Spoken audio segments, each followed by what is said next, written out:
क्या आप जानते हैं भारत सरकार क्रिप्टो करेंसी को करेंसी नहीं मानती है। तो फिर उस पर ट्रांजैक्शन कैसे हो रहे हैं? ट्रांजैक्शन इसलिए हो रहे हैं क्योंकि वो crypto currency virtual digital asset के डेफिनेशन में आता है और हम उस पर टैक्स भी पे करते हैं, 30% टैक्स। अगर हम क्रिप्टो करेंसी सेल करते हैं और उस पर हमें प्रॉफिट होता है तो हम उस पर 30% टैक्स भी देते हैं और अमाउंट के ऊपर डिपेंड करता है कि हमारा सरचार्ज भी कट सकता है और 1% TDS भी कटता है। तो सवाल ये उठता है कि फिर हम इस पर इन्वेस्ट भी कर सकते हैं। हाँ, कर सकते हैं, क्यों नहीं, लेकिन हमें कुछ चीज़ें पता होनी चाहिए।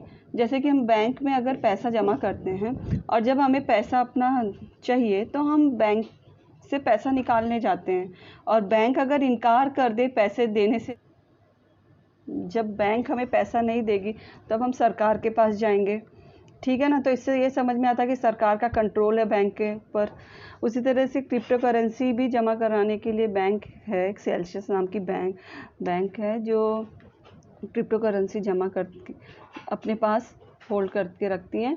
तो जब इन्फ्लेशन का दौर स्टार्ट हुआ तो लोगों ने धड़ाधड़ क्रिप्टो करेंसी विड्रॉ करना स्टार्ट किया। तो ऐसे सेल्सियस बैंक को लगा कि ऐसे तो मेरा बैंक ही बंद हो जाएगा, तो फिर उन्होंने सबके अकाउंट्स फ्रीज कर दिए कि अब कोई नहीं निकाल सकता।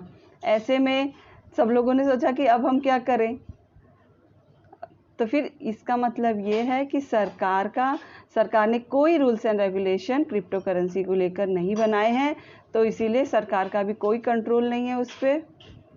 क्रिप्टो करेंसी ब्लॉकचेन सिस्टम पे काम करती है जिसका कंट्रोल डिसेंट्रलाइज्ड होता है, इसीलिए ये जान पाना ये असंभव कार्य होता है, ये जान पाना कि ट्रांजैक्शन किन लोगों के बीच में हो रहा है।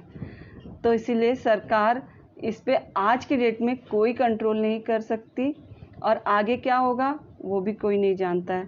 तो क्रिप्टो करेंसी बस अगर आपके पास पैसा है और मतलब एक्स्ट्रा पैसा है, आप लगाना चाहते हैं तो आप लगा सकते हैं।